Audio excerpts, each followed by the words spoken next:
So it was not a hide-a-bed. It was, in fact, a medical bed. It's so little looking, it looks like it's probably a hide-a-bed. But upon closer examination, in fact, I found it to be a medical bed, which the man explained to me.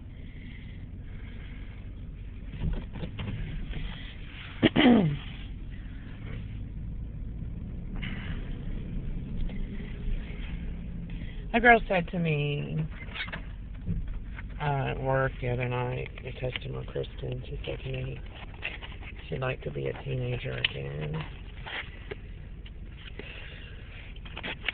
She's 29. And I think of the woman that I saw on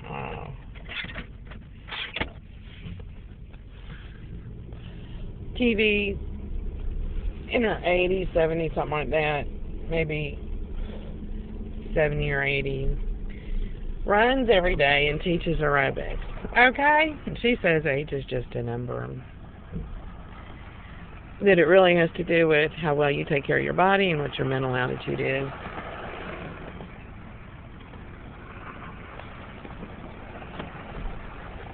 So I can't imagine being 29 and wanting to be a teenager again, because 29 to me isn't, 10 or 15 years older than being a teenager. And, you get to be 44, 10 or 15 years is a span of time, but for a 29-year-old, that's half their life, So I don't know why she said that.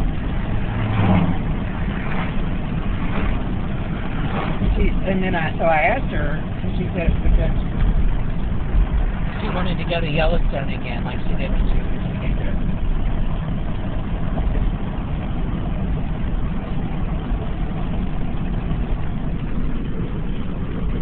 Which is a good motive. I've met people of every age, like we all do. I don't think I want to go back to being a teenager, because if I did, I would be myself and my life would be the same. If you go back, and how can you change? Would you really change the things that you did if you could do it over again? Well, you'd be the same person, so you'd probably make the same choices. If you could take knowledge with you, and go back in time, maybe you would make different choices. Maybe you would, maybe you wouldn't, but that's not possible, so I don't even think about things like that.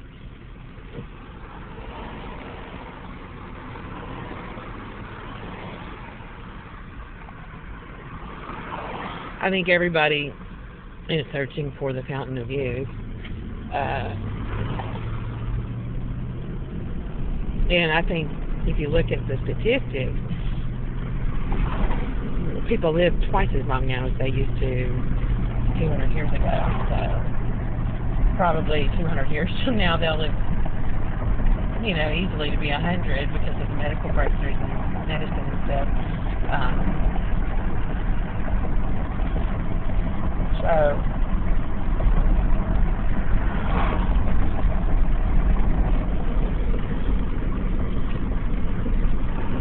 I don't look at life like that. I look at it as, it's a journey, and you can regret, and it's best to learn from your experiences, but you can't go back and change things. You can try to make things better and make amends if you've made mistakes, but you can't change that you did one thing or another. That's not possible. So I don't even think about stuff like that. It doesn't even cross my mind to think like that.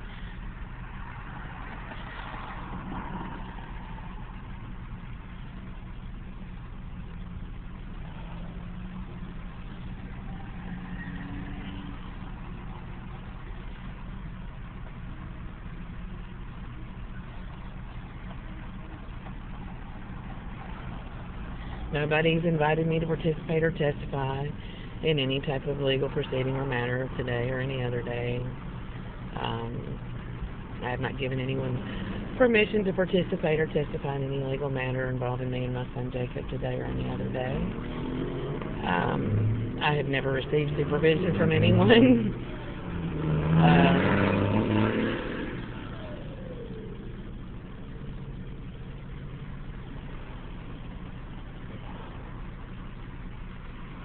With or without my knowledge, to me it's delusional to assert that you could supervise somebody without their knowledge. You know, following me and my son to CC's and picking in the back door and having an employee walk to the back hall of CC's and wait until I go to the soda fountain and then pop out before I can see you. That's not supervising, that's playing peekaboo. Gee, catch me if you can kind of game. That's a game, that's not supervision. And I think that's the game that my son and I have been put through for a long time. I don't like to have to say these things. I'm not depressed. I'm not suicidal. You know, those are things like last night Avery said that I was acting strange and that I was staring off into space. And that wasn't true. I just was playing with the dogs, and then as soon as the dogs left, I immediately looked up at the TV screen, which was, there was no sound playing, but Andrea plays Divine Secrets of the Yahya Sisterhood 24 hours a day. So I happened to look up at the screen, and when he said that, I was looking at the screen. I hadn't been staring off. I'd gone straight from looking at the dogs to looking at the TV screen. So he was put up to saying that. It's fabrication of psychiatric illness. Attempt to put me away and say I'm crazy because, gee golly whiz, I'm uncooperative.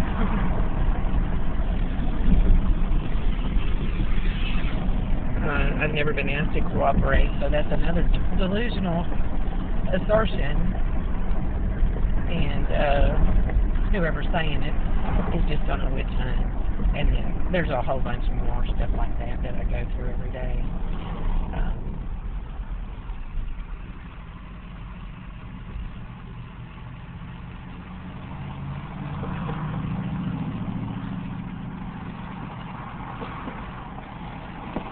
So I don't worry people for no reason. I don't cause people to become upset, stuff like that. Those are all false assertions. As well, there's plenty more. But gee, if I'm not allowed to testify, I guess I can't prove that, huh? So here we are. Same shit, different year.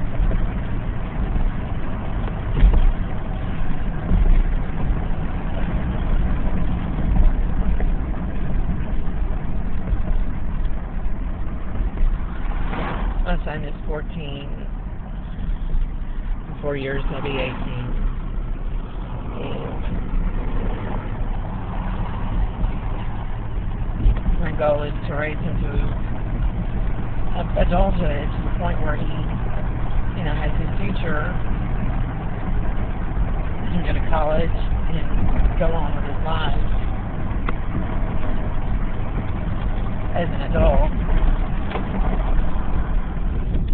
You know, and I've done that in spite of circumstances that have been very difficult, so, you know, that's all I can say.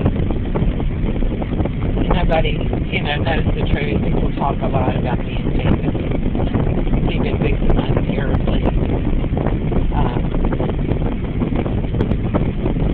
I took Jacob to school this morning. My alarm volume wasn't rolled. It was set loud. It was on silent, which was a mistake I must have made when I set my alarm. So I don't stay up all night on the computer. Andrea's doing something with her computer. I don't know what it is, but she's setting it so that she's got 2 computers, desktop computers, in the office where Jake can have to leave. I sit on the couch and keep an eye on their stuff off. And Andrea leaves. I'm doing 40 and you're passing me. You must be in a hurry, Mr. Acura.